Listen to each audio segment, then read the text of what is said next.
EF has published a new fact card on the fourth industrial revolution, showing where manufacturers are on their 4IR journey and how this is helping to boost productivity.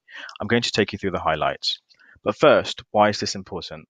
Our previous video discussed the stagnating productivity growth of UK manufacturing since the financial crisis. Investing in 4IR can change this, and our fact card shows companies are investing. Moreover, this is helped by the concept of 4IR being more familiar to firms.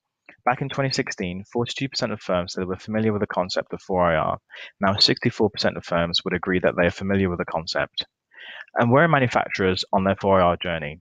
We previously said that the fourth industrial revolution is a journey and not a big bang change. And our fact card shows that 27% of firms are in the conception phase, figuring out how this can help their business.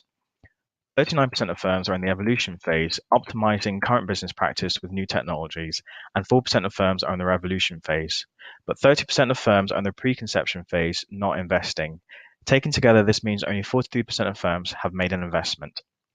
There are barriers standing in the way of 4IR adoption, which may help to explain the slow take-up. Starting with the evolution phase, this seems to have been focused more on technical barriers. Data compatibility between systems tops the list, along with issues such as cybersecurity. In the conception phase, some of the main barriers are linked to skills, with lack of skills within business for implementation topping the list for manufacturers in this phase. In the preconception phase, the main barrier seems to be a lack of understanding of how technologies can help their business. How can we fix this?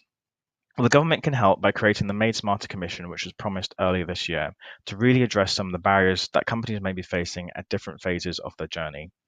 Additionally, they can sign off on the Industrial Strategy Challenge Fund bid for digital manufacturing to help companies navigate this process.